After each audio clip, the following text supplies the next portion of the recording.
ये बताइए कि डबल इंजन की सरकार, ये कहा जाता है कि नरेंद्र मोदी और नीतीश कुमार ने मिलकर काफी ज्यादा विकास किया।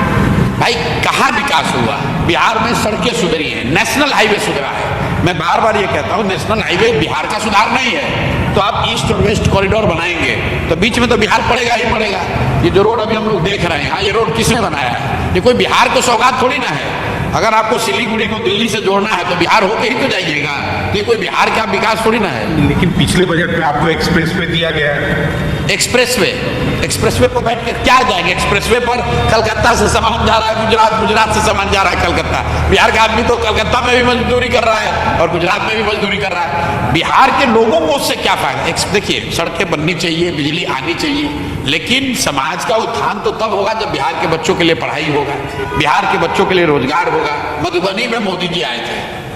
मैं पहला व्यक्ति हूं जिसने उनके वंदे भारत ट्रेन की घोषणा का विरोध कर रहा है। वरना लोग क्या कहते हैं, पत्रकार लोग भी कहते हैं, भैया मोदी जी ने 4 वंदे भारत सौगात में दिया।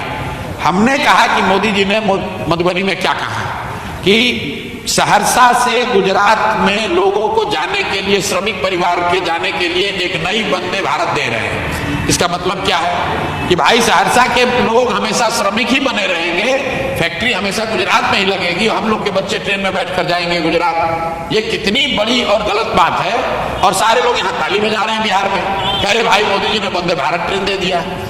मोदी जी ने एक भाषण में कहा कि इतना बड़ा, सुरेश प्रभु जी घोषणा कर रहे हैं कि अब अनरिजर्व 2 बोगी ज्यादा लगेगा ट्रेन में, और इसका सबसे ज्यादा फायदा बिहार के लोगों को होगा क्योंकि बिहार के लोग मजदूरी करने जाते हैं बाहर। अरे भाई, ये हम लोग बिहार के लोग जीवन भर मजदूरी ही करते रहेंगे। मोदी जी को ये भी तो बताना है कि बिहार में फैक्ट्री कब लगेगा। मोदी जी ने खुद कहा, आपने सुना होगा कि 2002 में जब मैं गुजरात का मुख्यमंत्री बना तो गुजरात भूकंप की चादर ओढ़ के सोया हुआ था। गुजरात में कुछ भी नहीं था।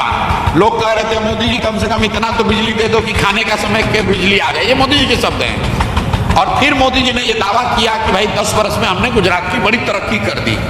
तो अगर मोदी जी की बात को आप सही मान भी लें तो ये तो स्वाभाविक है कि 10 वर्ष काफी है किसी राज्य को सुधारने के लिए। तो